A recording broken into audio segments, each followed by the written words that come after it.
All right, what's good, y'all? I'm at a stopping point right now, replacing my clutch. Just kind of wanted to show you guys old one. This thing is toast. But it was a good starter clutch. It's like off-brand, maybe 150 bucks, 175 bucks for it. But I replaced it with this ACT clutch. You can barely see it now, but I've got it installed.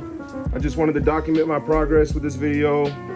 I was gonna do sort of a step-by-step, not necessarily a how-to, but kind of how I did it, because I definitely did not do this by the book. So the book wants you to drop the whole subframe, you know, the engine, trans, you know, drain everything, get the engine and trans out of the car, and, you know, do it on like a bench.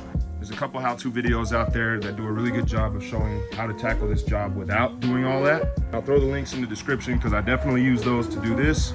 Long story short, tackling this job with just a floor jack inside of a storage unit, fucking nightmare. To realign this trans, I pretty much had to bench press it back in. That was not fun. So if I had to do this job again, I can't lie, I might take it to a shop because that was a nightmare. Or I could buy a trans jack, but yeah.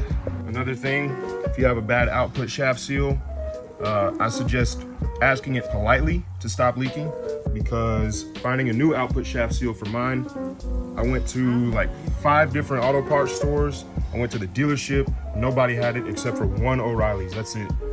But I did manage to find another seal, put it in, I got the axle back in. I'm kind of like at my halfway point, or rather my turnaround point of getting everything mounted back up so I can get this thing on the ground and start breaking in this new clutch. Other than the clutch, I do have a lot going on. For starters, a while back, I had a coolant reservoir that I had painted all black that ended up pretty much dry rotting, and like right here, it just caved in, and I had a big ass opening in my coolant reservoir. That wasn't fun. Luckily, I had my old one, but the problem with these coolant reservoirs, man, is you can see where it leaks around here, right? Check this out. I got this new reservoir from 1A Auto that has a screw-on cap. So later on today, I'm gonna replace this coolant reservoir with the new screw-on cap one. If for some reason this thing still leaks, we're going with an O-ring, calling it a day. Yeah, I thought that'd be cool to mention. And while we're on the topic of coolant, I got a custom aluminum radiator that I will be picking up later today. Once I get everything buttoned up, I'm gonna get back to work, drop this thing on the ground, do a test drive, and then go pick up the new radiator. All right, y'all. It's about 3 or 4 days later. Go over there mowing the grass. Oh my Lord. Watched this thing like 2 days ago. Okay. But got finished with the clutch. Of course, I'm putting the sticker on. I went through all that trouble. New reservoir's doing all right. It's not leaking from up top. I mean, bro, are you kidding, bro? Oh my Lord. Yeah, I'm throwing an O-ring on that. We're not about to go through that again, but it's not as bad. I also just dealt with this nightmare, pulling off my EGR valve so I could clean it. I was running an insufficient flow code. I was running an insufficient flow code for my EGR, so I took it out, let it soak in some brake cleaner for about 3 or 4 hours, put it back on. Code hadn't come back, so we're gonna be monitoring that closely. Everybody's like, oh, you should just do an EGR delete. Yeah, I hate check engine lights, so for now that's staying on.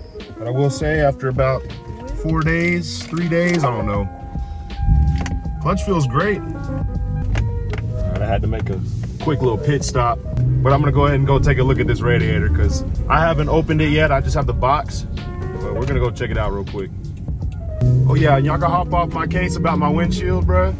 I got an appointment this Friday, so I'll be getting the windshield replaced soon. I'm so sick and tired of looking at that big ass crack in my windshield, man. Yes, sir, here it is. So I got about halfway getting everything out, and it'd be kind of a pain in the ass to take it all the way out. So I just put a picture of it, but this thing was made back in 2010 from what I understand. It was custom made by Griffin. I'm not sure how much it was used, but it was pressure tested when it was removed in 2019, and it still held pressure just fine. It has all the hardware to have the fans directly bolt on and drop in as if it was a factory radiator. So I thought that was pretty cool. Wanted to show you guys that. That was one of the big things on the list to take care of before I actually start getting to work on this process, was finding an aluminum radiator. Because the last thing that I want to do is blow a radiator and have coolant taking a shit all over the road, and I'm stranded in the middle of nowhere. So yeah, everything's coming together pretty nicely. I'm going later today to get a quote on getting this thing buffed, because it looks good in pictures, but there's a little bit of swirling going on. So we're gonna get that taken care of, and then I guess I'll check back in later with some more progress whenever it's made. It's happening, slowly but surely it's happening. So y'all have a good one. Appreciate y'all checking in. Oh yeah, also go Ordnance glass. Hey, little guy. Oh!